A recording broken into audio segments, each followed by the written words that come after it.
Like, I think partially Keen didn't have a great game, but also I don't think he got to play the game. Against Ornn and Jarvan in particular, it's just so hard to actually ever step up as, oh my god, Pantheon's open. Yeah, as we enter Picks Advance powered by Omen and HyperX. I don't know how Pantheon got through, but it is no surprise to see it immediately locked in. We have to assume T1 wanted to trade it for something, and the answer is the Scion and some Genji signs, as we'll keep you updated on what happened there. I'm thinking it could be one of the champions that was hovered.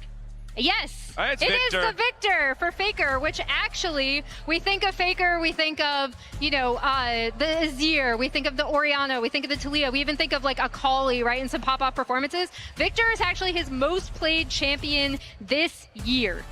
Ironic that Chovy has the highest profile clip of him at the end of the base in T1. But I think that this, again, we said it at the start of the series, and it will continue to be a theme. T1 is going to just blind comfort picks for Faker. They do it here with the Victor, and we do see Chovy going towards the Galio here. And the Galio-Pantheon combination in side lanes. Whew. I was going to say, this is already looking pretty scary coming out of Genji. The Keen Sante. Are we going to see it? Genji. This would be some pretty big guns coming out in Game 3. Oh my gosh, Keen Sante, Pantheon, and the Galio. I was kind of hoping for the Keen Camille Galio, you know, that's a classic for a reason. True. But the Keen Sante, also an incredible pick, and it is looking like Ruler might be going towards something that can at least deal with these front lines, right? Maybe a bit more on the towards the hyper carry end of the spectrum. We do still have the Varus, the Caitlyn Bandaway, which I think should come as no surprise. It's tricky though, right? Because when you already have a Victor and a Scion, you're kind of set up for that front to back. Xin comes in though, and actually surprised to see it make it this far in the series. Was of course on the table in the previous match before second ban phase, but now Xin versus Panth, a matchup we've seen I feel like hundreds of times worldwide. And again, mentioning it, it's worth mentioning again, Oner, I do think, is the best Xin Zhao in the world.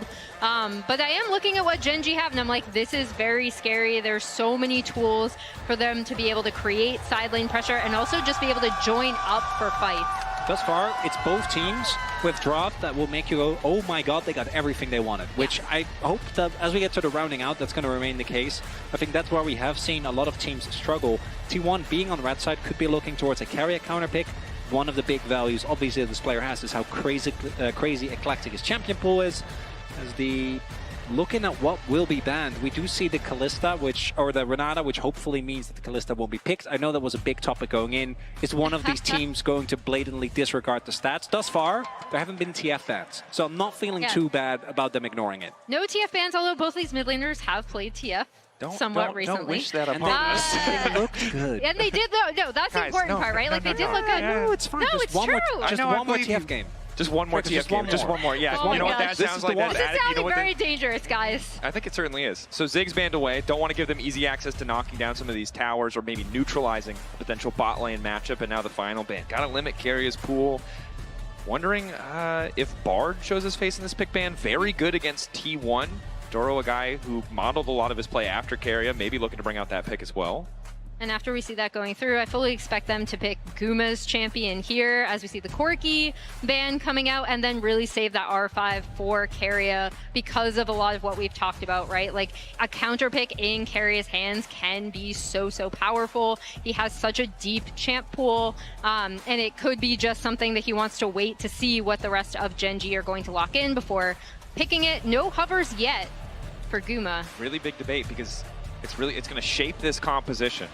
MF showing us more about the team fight combo. Not necessarily always about the front to back, but definitely wants to leverage the CC that the Xin, the Scion, the Victor can bring to bear. And MF has been fine, but pick hasn't really felt that crazy. You really are, I think, someone reliant on your opponent, kind of overextend. This should be a no-brainer. Senna and Ali to come through here. The amount of CC that Genji have available is insane. The one thing they do need to be careful of, unless Chovy goes for the build, that I'm pretty sure we saw Shanks go into him, the full AP Galio build. If they fall behind in mid-game, this comp lacks damage. Late game, you're obviously fine with the Senna, with the Pantheon. Even the Cassandra at that point does serious damage. As, no, there it is, it's fine. It's Keria's baiting. Yeah. Guys, is he baiting? Mao? He wouldn't. There we go. The timer's up. Is it actually up? It's Bard. Okay. That's still hype. Everything is hype. Okay. What a roller coaster. I know. every hover was good. The pike would have been kind of insane just because that was his pick, right? Yeah. On which he eliminated Genji from last year's Worlds. But it is the Bard coming through. This should be great. Once Keria gets on the map with this Bard, he is phenomenal on it. And we need to see Canyon run the early game. The side lane pressure from Genji needs to be great, because I think that when it comes to actual even number fights, I don't think they're going to have the best of time. I think there's a lot more power for T1. There is also the fact that both Senna and the Pantheon can really struggle into the Bard because they don't have an easy way of getting out of that ultimate. And for T1, when it comes to particularly that Xin Zhao MF combo, your early skirmishes are so dangerous. Early skirmishes, and again, one thing I really loved from T1's composition last time was that they did have that pushing bot lane, right? Bot lane being a source of power for Gumayusi and Keria is a hallmark and a staple of this T1 team's success. We see it here again, where they should have complete control over this bot side wave with the MF and the Bard into... Senna just feels pretty bad. Alistar, not the best. I'm really underselling it. Not the best not gonna be pushing lane. It's not going to be good. Yeah, and I think the thing we have to track for Ruler now specifically is where does he get stacks? Because normally you really want to see a matchup where you can kind of free fire, you get those autos down. We've seen a lot of teams at this tournament struggle to find the right lane assignments to ensure that the Senna can stack up, scale up, because that range advantage as you go later in the game has the potential to be big, and you don't want to be approaching a late game situation where Faker on this Victor gets to play against so many short-range champions. That is where the Cassante can come in super handy, right? When we had proper lane swaps at level 1, Cassante actually deals with lane swaps super, super well. So obviously, Keen, phenomenal on this pick. We call it Keen Sante for a reason. He's 47 and 17 on it going into this game. But that is, I'm also super curious to see the lane assignments if the Senna ends up really falling behind, if Genji try to swap out of it. The other big thing is punishing the Sion blind, right? You really want to be able to shut that pick down, because so often we've seen aggressive top laning option, Sion comes out, and even though you get that early gold lead, it doesn't matter. And it was a similar story for last game, right? It was the Rumble, absorbed the pressure on the Ornn for the side of Doran, and is set up to kind of do the same thing here and just try to outvalue in team fights, as we do have a bit of a pause for a peripheral issue, and we'll keep you updated if there's any more news. As far as rolls go, that's one of the better issues to roll, right? Peripheral issues generally, quick swap out, easy fix. Hopefully we can get in the game soon. The decision-making of Genji in that game number 2 was below what they have shown domestically, right? This is a team that is very often, more so than any other team, given all the praise for their ability to identify, is this a good fight? No, we trade on the cross map. I think that in the previous game, T1 really pulled them into, if you want to phrase it that way, the circus, but just a T1 playstyle, right? Very high tempo, continuous fights. But it was also Genji opting into a lot of those that I felt like they really didn't need to take, right? Where they actually, if they would have just based, looked for the cross map, it would have been fine. With this comp, I don't think you get to do that. I actually do think that both Canyon and Chovy need to look for these early plays. Pantheon and Galio as a 2v2 is disgustingly strong, right? The amount of CC you have, the upfront burst, very, very good tools. But if you don't use that, and as you're saying, I think botlane's going to struggle because your level 1 is rough. Your Senna Alistar into Bard MF. It just feels so, it's not good, which I think having means, solo queue flashbacks. I know, sorry, guys. it's rough. And I think that means that you can't try and get tempo on the swap, get Senna into Sion, and farm those stacks. Yeah, can be a tricky proposition though. We've seen how successful T1 have been when they play around those drakes, when they focus around those drakes. And when you have pushing lanes, it's really easy to see how that setup's going to work. The issue has now been resolved.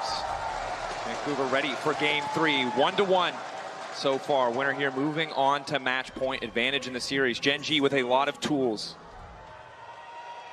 Fan chance a moment. No? No. This is a very heavily T1 crowd, I think. But we did hear the T1 fighting. That's never happened. Underdogs, I think it's safe to say. Still when it comes to the crowd, every time. Yeah. He is aura farming. He dodged a Q. The crowd went wild. Of course, Keria. It's just a constant barrage of stats and record breaking when either of these teams play on stage. Faker passing 1,000 kills at international events, though, that's just, like, no one's ever gonna... Against Chovy?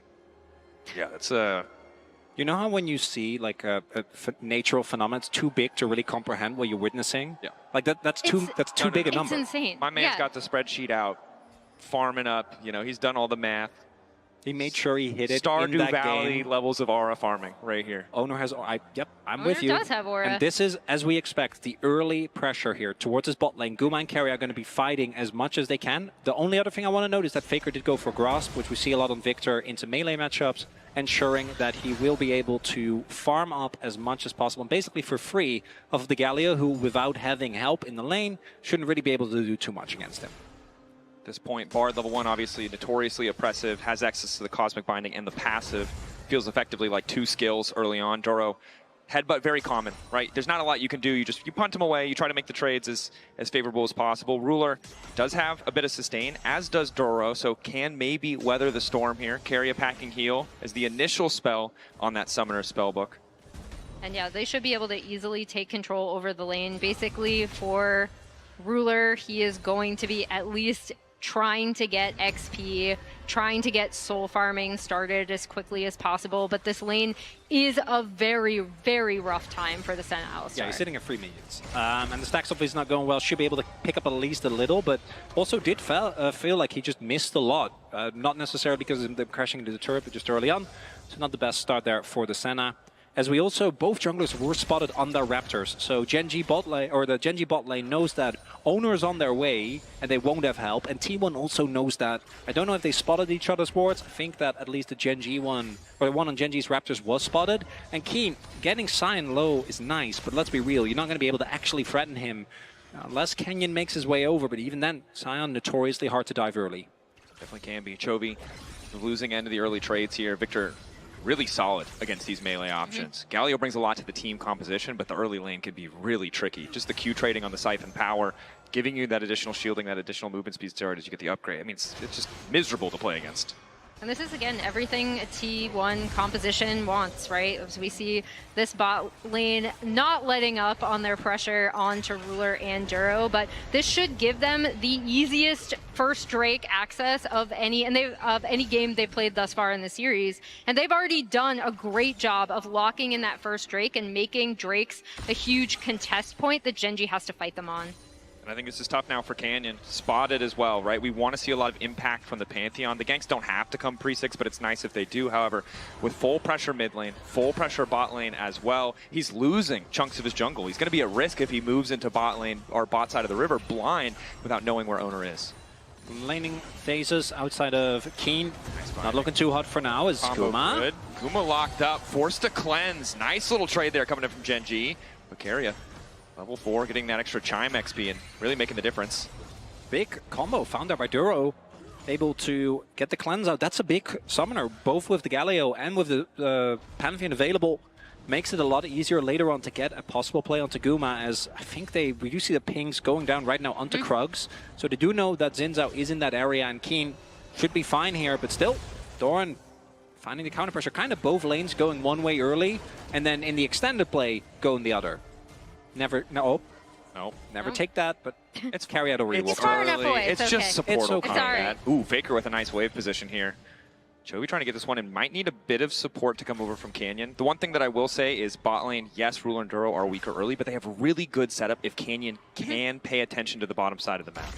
And you already see they have set up to at least track, right? They do have wards in addition to the T1 wards that were already placed to try to track to see if Oner does decide to go for this early Drake now that it has spawned. Faker just going to shove that wave all the way in and back. Not something we talk about often, but Faker, obviously, I think this early matchup, pre-6, is always going to feel rough unless the jungler shows up in your lane. But Faker really having an extremely dominant laning phase. Chovy having to base twice throughout that, one time without a teleport, leading to a pretty big disadvantage as Guma is sitting on the Fem Scepter right now, so I think feeling a little bit better. Also has to sustain from the Bard to ensure that these trades, as long as they don't get all in, shouldn't be too bad. And you can see Ruler very ready to posture forward here, recognize that Oner has started the Drake, knows that he has a few extra seconds, and wants to maximize, wants to get every soul he possibly can. It's T1, right on cue. Fantastic. But look at Doran. He is level 6. He's already on his way. Chovy, Justice Punch. Taunt now bringing him out. He's trying to zoom out to safety. Has access to the phase rush. And Canyon, Vision, ready to try and flip it. Faker looking to zone him away. Canyon would have to commit the flash. Yeah, no. They can. And in fairness, yes, T1 get the first Drake. Yes, they once again start this early Drake stacking. I do like that Gen.G decided not to contest that. Yeah, I don't think that was looking good. By any means, Keen wouldn't have been able to join that fight. Obviously, Doran was already there. Keen got a little bit out of it. I think was able to push in a wave towards top. And it really is more when you're actually set up at an objective or finding out key targets. So they need to get some vision as Canyon gonna get spotted. Spotted, immediate pop. Keria brings the entire team through that seeks off, but now Chovy's on the way, looking to find a taunt. Aegis Assault blocks so much damage, and T1 are trying to back away, but Oner caught in the thick of it. Has to flash out. Still rooted over the wall, but they cannot finish the kill. Chovy, flash follows, and Justice Punch. The taunt doesn't connect, but he gets the flash out of Guma. And Canyon, a blinking health bar, but he'll manage to stand strong. Chovy locked up for a moment. It doesn't seem like they have the damage. Messy exchange on the bottom side. And there's Gen.G trying to make use of both the ability from Pantheon to stay in the fights and the Galio ultimate. But the first global, not working out for them. Not working out, but it does give, in addition to the fact that T1 all had to rotate up for this Drake take, right? A tiny bit of reprieve in this bot side where Ruler will be able to go back. There's also the Oner, Guma, and Keria Flash being invested. That's a lot of really big summoners. It might end up being big in the follow-up fight, where possibly Gen.G could be looking again. The ability to find a single target or even multiple, CC them and blow them up in seconds is what I think this comp is going to rely on. They need to contest for grubs, though. I think if you're also giving up grubs with your at least 1-4 comp, where you want to try and really maintain some side lane pressure, will be quite rough. And T1 not going to give that one up for free, I'm pretty sure. But Duro has been able to get to that pit, set up some vision. Nice little stun there from Keria. Of course, important to note the Ruler doing a relatively good job of stacking, all things considered. A bit behind as he has just now got back to lane, but 34 at 14 is kind of the average for the tournament thus far. He's on 18 now, so a little bit behind the clock at this moment, but should be able to get some back. The downside is that's kind of just the silver lining on the cloud that is T1 taking control of all of these objectives. Gen.G, they have tools to go wherever they want to punish individual members, but if T1 keep grouping, there's really no angle of attack. There's no angle of attack, and it's just here another... we go. Lock up there. Punt back into the tower. Tower turned off. Guma caught out, stunned. He'll be able to run out thanks to the Bardal. It's a little bit awkward, but Doran waiting over the wall. Now the bomb coming in for Canyon. It's just a little bit weird on the top side, wasn't it? All right. Well, I was going to talk about how it's another really nice objective take from T1. They're playing around these pushing lanes super, super well. We see both teams kind of tried to go in there, not really willing to make the full overcommitment, which is good. Now I'm wondering whether Gen.G will call that worth, because they lost free grubs. They do get, obviously, a decent amount of tempo towards the top side of the map, but all they got was Keen just hammering away at the turret for a little bit. This is a Cassante, so it's not really going to do nearly as much. He does farm up a small lead.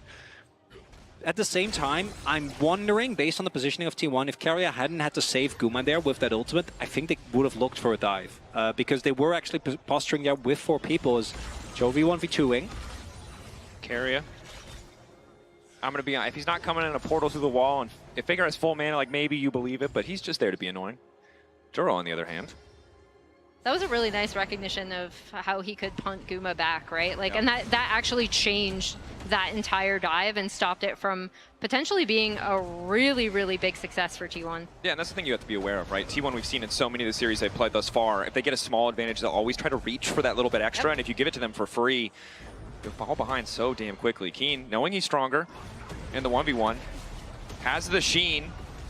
Ulti there, but Doran happy to just trade back and survive. However, it's going to make his reset that much more difficult. May need to use the TP to come back to lane, as we see Chovy and Faker continue to trade in the mid lane. We saw Chovy also roaming over towards the top side, so if Doran doesn't ult there or somehow Keen gets in front of it, could have flashed but didn't choose to do so, could have been a kill angle, but with Doran also having flash, maybe not wanting to risk it, does mean that Keen maybe is an angle to try and look for some damage on the turret as well. Root there. Duro stepping up, but again, I think content to just farm. Ruler crossing the 20 stack threshold, grabbing what he can, but it's Cole for Guma. Clearly very aware that it might just be a battle of scaling and farming up. Want to highlight that Chovy also has equalized most of the gold, right? The lead has been mitigated. Ever since he got his Spectre's Cowl, the trades haven't been nearly as Faker favored. TP topside, it is just Keria. Hello. That's Bard, come on. Is that what Bard sounds like? He doesn't have a voice. I mean, but he doesn't have a voice, but if he did have a voice, you could be the voice tell for Bard. me that he wouldn't sound like that. Yeah. It sounds Isn't like that a the Bard wise, vibe? it sounds Yeah, it's like kind a of the vibe. wise old It is the vibe. owl. It needs to be infuriating. It does need That's to be what it infuriating. needs to be But about. also kind of be good. tilting, yeah. Yeah. We need to hit the wholesome version of the Korean Lysandra voice, you know? Needs to be very loud, needs to be omnipresent. Still Keen, is. Yeah. hoping his jungler's omnipresent, because he's going to be in trouble now. Portal through the wall. It becomes lightning, just barely sidestepped, and Keen forced to back away as T1 set up to grab at least one plate here. Might be able to get the TP out of Keen. Don't know if he's confident to step into this one. We'll have access to the pack maker. And again, T1 quick to take that plate because of the earlier grubs, because of that early objective control. Yeah, he's going to be able to take that. Meanwhile, Canyon is on this Drake on the bot side. Doran is going to kind of scout that out, but not really going to be able to do anything to contest. So good from Gen G to recognize, again, this is a window to get onto that Drake, and also good use of their pressure from T1 on the top side and really using this MF. The way I separate like good MF teams from bad MF teams is you need to use her and rotate her around to do turret damage, right? And that was a perfect example of how they used her pressure well. That's a good point. So much flat AD, so much additional movement speed. Those are the areas where you are favored. To see if T1 also can back it up with the team fight setup is Keen. Seems pretty unconcerned here on the top side of the map. Mountain Soul would be big for either lineup as it's 1-to-1 in Drake. So many tanky members. And even though it wasn't used, I think a large part there was Chovy actually, as Keen TP'd back, he is a Cassandra, so obviously he can stall, but both Duro as well as Chovy were already rotating towards top, and obviously if you overextend into a Galio, well, you just die. But then immediately, as soon as it was clear that Keen wasn't at any threat, he rotated towards the bot side to ensure that Canyon could also just take that dragon, not be threatened, because let's be real, Sion, he catches everyone off guard sometimes, okay? He has a Sunfire, that's a damage item. It's scary. You need to respect him. Definitely do. Canyon luckily had completed the Sundered Sky already, so was relatively unperturbed, although Oner has now matched him on the reset. Both very close to finishing out the jungle item. And Duro continuing to roam around looking for these picks, has opted for the Swifties. Really wants to be able to get on top of those key targets. And you can understand why. Bard very annoying, despite the very cute voice that Mao gave him earlier. Flash, Ghost. He's got Locket now as well. Gonna be a tough target to lock down as just continues to step up, and Cosmic Binding, for those of you who haven't played Bard, I think Azales described it as the dumbest hitbox in the game when I talked to him about it. This was 2 years ago, so maybe he feels differently now. But if you hit the first half, you're hitting the second half. Also, Ruler's sitting at 30 stacks. So even though he, I think, will be slightly behind the curve, right? We're always looking at around 60, around 20-minute mark. I think it will be a little bit below that. Given how rough it was, as it actually is 51.7 stacks average thus far at MSI. And I think he's on track to hit that. That's what you want to be. It kind of feels like your insurance policy for a composition that would otherwise feel pretty mid-game focused when you have this Galio Pantheon. Yeah. Of course, Cassante can scale very well into the late game, even if it is sometimes difficult if he doesn't have that flanking angle.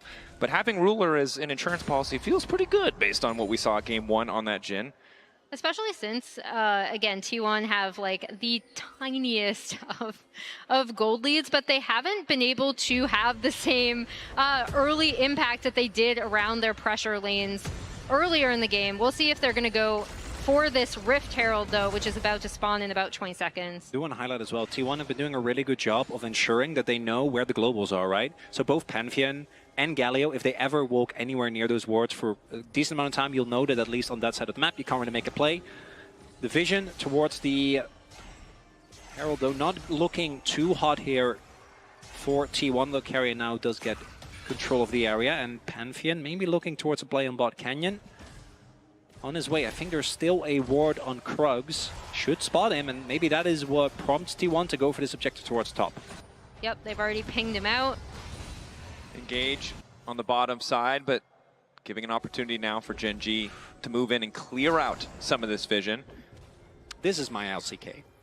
We are 0-0, 15 minutes in. Heck yeah, we are. So how you guys been doing?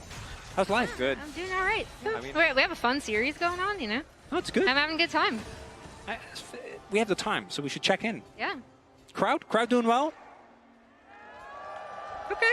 Oh, nice. Maybe you Crowd want some doing action, very good. which I do respect. We might get some here at this No. Herald. We're all Maybe. sitting here. You might as well put monocles on us. We're all thinking, we're all enjoying it. It's like a beautiful game of chess. You know? Yeah. Yes. I think you two would both look great with monocles. Well, thank you, For the thank you. record. Okay. I don't know about No? that. We're gonna need a monocle. You did for the our games. mustache last year, but you're Yeah, that was unwilling to Duro wear a Duro monocle? wants blood. Never mind. No blood for Duro. Duro will back away. Okay, I might be a little bit eager for action. That was maybe a bit premature. I don't think that Emily, was get going to out of go the way, he's anywhere. going in! Okay, yeah, all right. It's going to be slower. It's a bit more calm, a bit more reserved. And again, I think if you're looking at the Pantheon Galio, you would kind of want more, but at the same time, because you have Ruler sitting there very comfortably farming. So, T1 definitely isn't going to be sad about it either, though. Oner in team fights, I think, has been the standout. Both his ability to split up fights and create space for his carries, while simultaneously being a very big backline threat, something that T1 have relied on for a very long time, to the point where we saw specific counterpicks come out just to try and mitigate the impact that this man had. Canyon pulling out things like from really deep cuts. I think it was Kha'Zix last year in spring, just to try and have something going. As still, no action.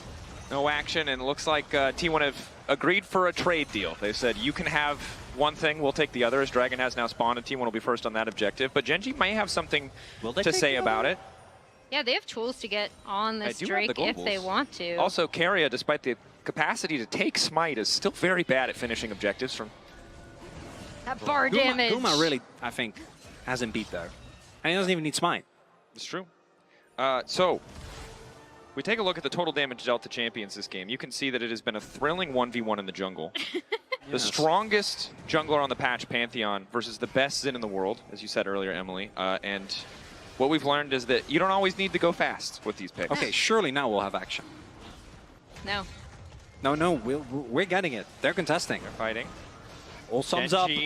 Ready to go. Eyes on Gumayusi on the side. Ulti from Keria also has the potential to be big. No cleanse, but there's a barrier for Ruler. T1 have opted out. They are not interested. There will be no blood today. I take back my earlier statement. Take a breath, Vancouver. That's my Calm down. There will be blood against the Drake, and I don't know, turrets can't really bleed. But Doran's going to get some nice damage on this top tier one, right? They can crumble. Yeah, exactly. He's top lane's going to get first turn for T1. Let's go! It's the little things. Crowd not impressed by the turret. Yeah, come on. That Sion just took down that turret. He's doing great. He's pushing out this wave.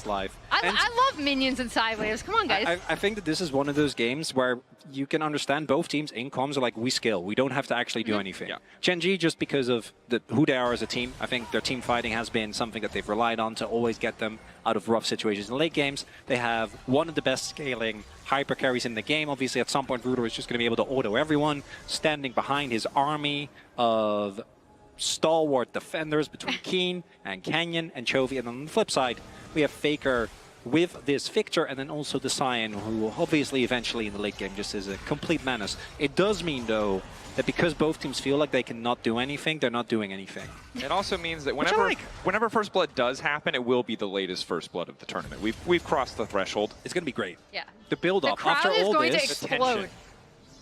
Anticipation. This is how it works. It's killing me.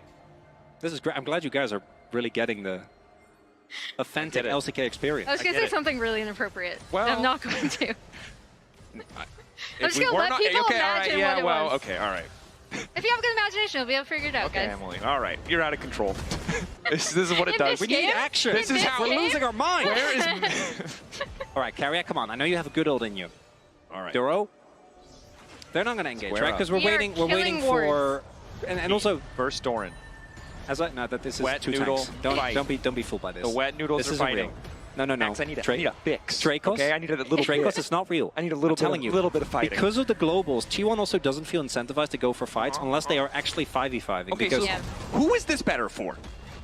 Wow, no, that depends on... It honestly depends on the first fight. Okay. And also, like, the Drake stacking. Senna's still they're pretty still far good. off. Right, we're only at 45, which is below average. They put up the team fight UI as a optimistic. Over the wall. Blue buff? No. Blue buff there. Chovy looking for the engage. Carry ready to disrupt if he can, but they may have just been able to find the pick. That's a two-man, but the ulti's already coming over for Guma. Faker ready to get in the midst. Double flash out. They're going to find that first bubble. Who's going to get it there? Because Doran's still alive. Down he goes. Chovy gets the first blood. Mayhem for a blue buff. Not what I saw coming. First blood found by Gen.G. Kill going over to the Galio. As Vancouver goes wild, and now maybe this is the punch that Gen.G was looking for. Herald dropped. Surely now that there's been some blood in the water, both teams ready to fight. Surely all of those cooldowns. No, it's just one kill. All right, here we are. The tension. Got your one kill, right? Continues to grow. We got some damage on mid tier 1. Yep. Yeah, and this is just Oner being on that ward and then Doran heading up, Chovy immediately recognizing that he can jump on. And then this Cassante coming through. The big thing is the MF ult doesn't actually reach to do all that much damage. And then, yeah. And in a crazy twist of fate, not the champion, the little bit of trading on the bottom side did matter. Actually did. Yeah, that's my bad. And I want to go back to your question, Dracos, which with this composition, it really depends when you're talking. I think if you're talking once Faker finishes like a death cap, right, once he has void stuff like the 3-4 item point, I think T1 is going to be feeling great in these fights because they have a front lane that's extremely hard to get through. They have really good pick potential with the Bard and also with Oner being able to get into the back line.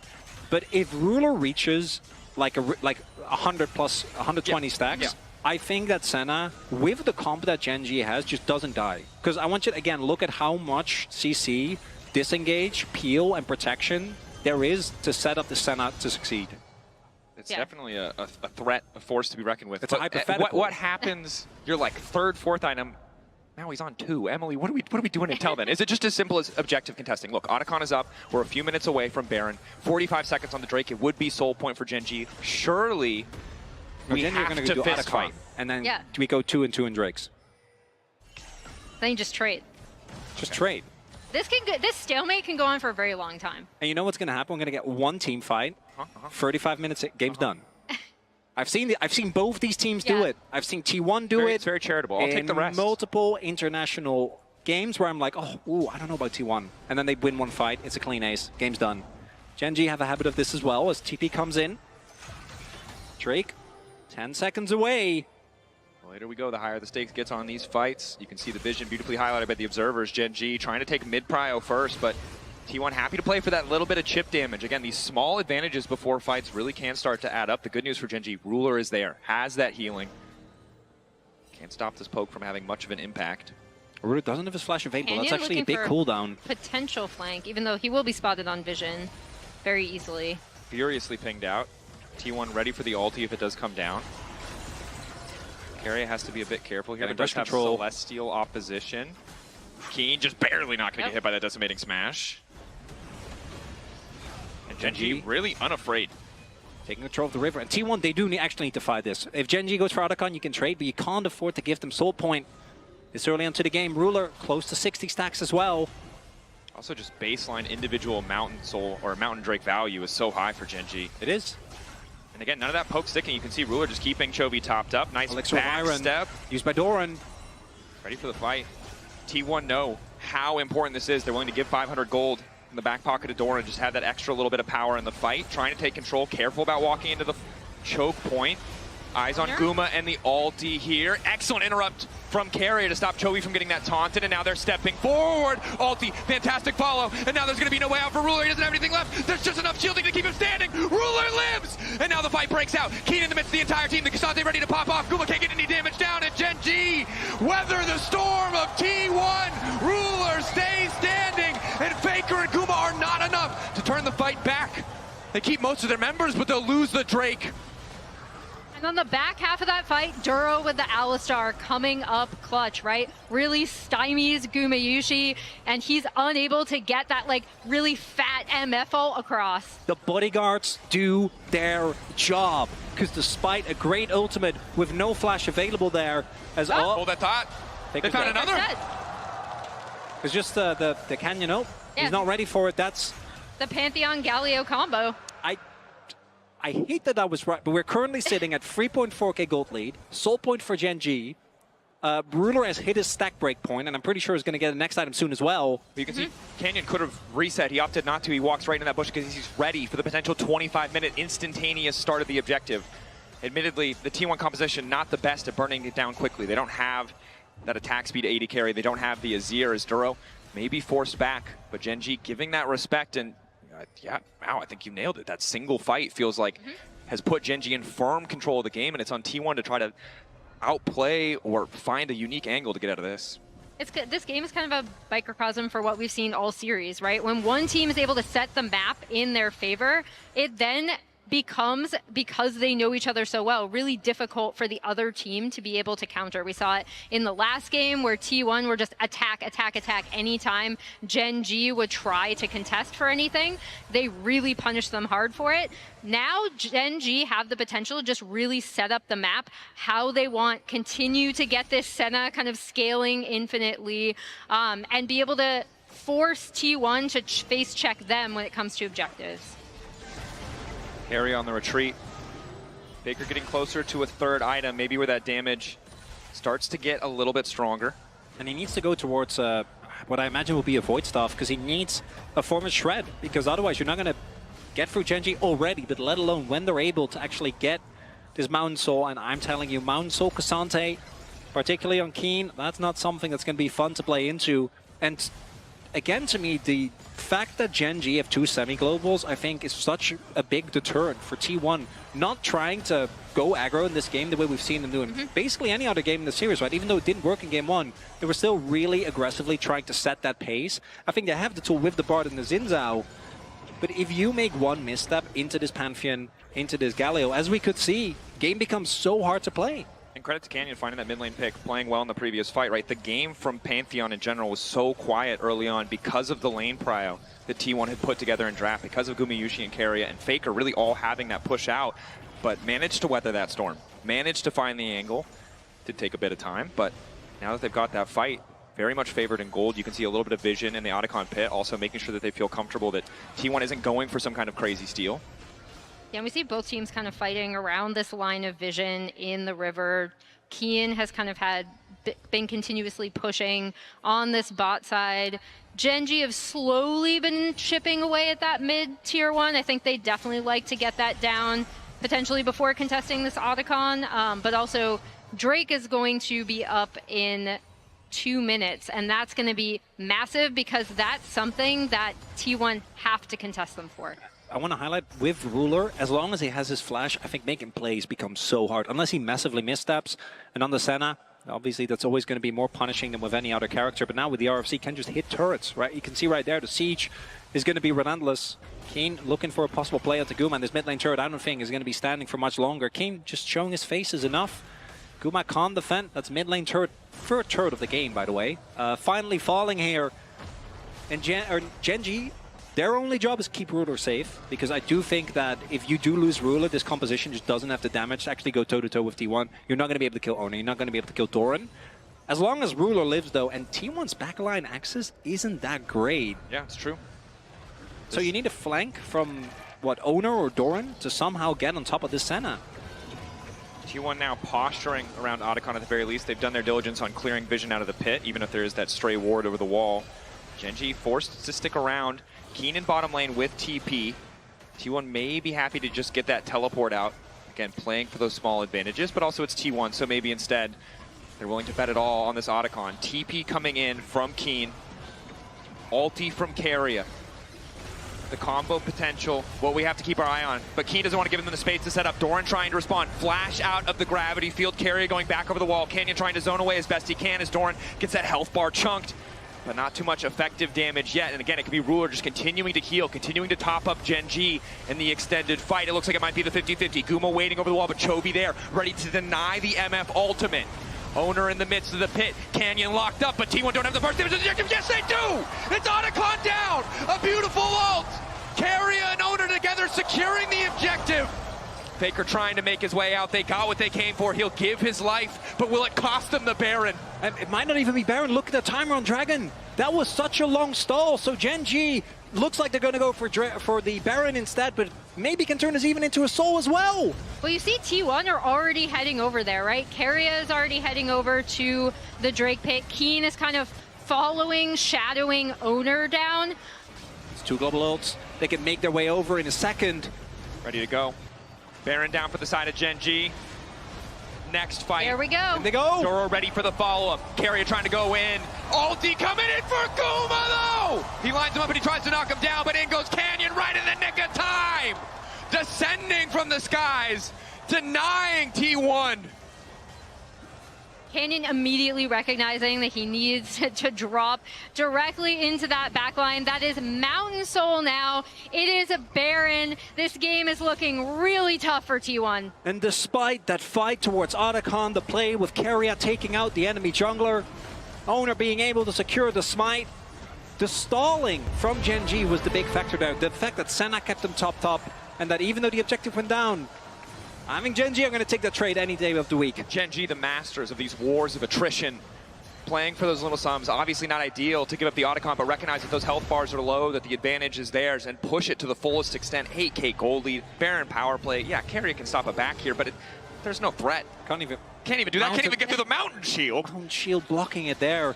And Gen.G's patience is second to none, as the priceless moment of the game is Gen.G have already gotten themselves a fight lead, were able to take down the enemy jungler at the beginning here. There's no Faker. They just don't have the necessary damage. And with that soul, I think Gen.G is about to go up to match point here in game number 3. Yeah, and there you saw, again, Canyon really recognizing, okay, the one damage dealer that can potentially cause us problems is Guma, jumps immediately onto him in the backline. That's what we talked about with this composition. The backline access coming out from this Galio Pantheon combo in tandem with the Cassante, with the Alistar. Pretty much every champion in this composition has the ability to dive either Faker or Guma on the backline of a fight. Area. Set up a portal there. Gen.G ready to maybe take it. We'll let cooler heads prevail as they just continue the siege on tier 2s, and this is where it gets difficult. I think just 5 minutes ago, Chronicler, you mentioned the ability for Ruler to siege solo, but now has the entire team there to back him up. Only 50 seconds left on the Baron, so just this wave and the next. But T1 need to hold on. Lockdown onto Keen. Exhaust there, he's unstoppable. Just a use of the Pathmaker. Decent damage, but again, the ulti over the top from Ruler. They just don't have the damage. Even getting through the Mountain Shield alone took them a bunch of cooldowns. Kenya goes in, quick ulti out, and now the response coming in. Good damage, follow-up, Keen, knocked up! Oner finds the angle, ulti over the top coming in from Faker.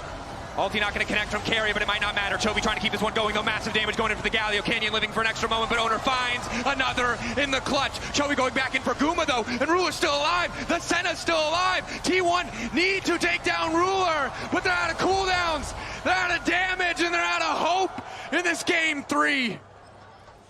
Faker barely living on the back half of that, but you're absolutely right, Dracos. It's Ruler. He is the main carry that you need to take out. Oh, Chovy gonna clear out that ward. Doesn't end up finding Faker. He doesn't know. Doesn't actually get it. Gen.G, I think, have actually lost games right there in that earlier spot as Duro and Ruler decide not today. They did get the flash onto Ruler. This was a big overextension from Gen.G, and this is, I think, with T1, another reminder, cannot underestimate them, cannot give them an opening. The damage is still there. Death cap is about to be done for Faker. Guma sitting on free items. I think Gen.G is not going to give them an opportunity like that, but in 2 minutes, this Baron, if Gen.G can somehow walk into a choke point versus 4 people again, might be an angle for T1. I don't think they should be allowed to leave the base, though. I don't think so either. But again, you highlight the death cap. Guma starting to really hurt in the context of these fights. Carry with the Bard ult is the perfect setup. While everyone on the team on the side of Gen.G can do what they want to try and disrupt T1 from getting onto Ruler, if he gets caught by that ulti, and anyone on T1 is in a position to follow, he is very, very squishy, very vulnerable. The locket will not be enough, nor will the barrier. And those are the kind of picks that T1 are going to have to look at, because if they take out Ruler, then Faker takes over, right? Then Guma takes over. We just saw how much damage can come out of these carries when they are able to actually get any sort of access. Over the wall. Again, don't want to give them the chance to breathe. Canyon stepping pretty far forward, but Keria still has access to his ultimate.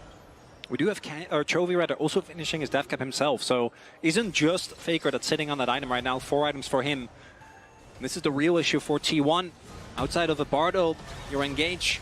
Pretty telegraphed. Oner jumping in, Doran going in, even as a sound cue is desperately trying to hold on. TP in from Doran. Oner kicking things off. Third auto primed and ready to go. We'll just back away.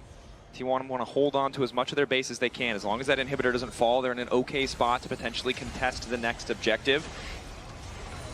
Oner trading blows, tries to make his way out of the taunt. Duro on the way into the mid lane.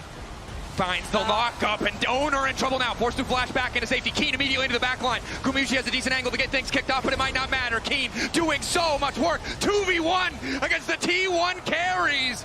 Doran dies in the blink of an eye, and Gen.G go for the throat. And that's the exact backline access we were talking about with this composition. This should be the backbreaker. This should be game. After this, Gen.G are going to be on match point. Slow, steady suffocation from Gen.G. A single fight is all they need to turn this game into not a lot of opportunities for T1.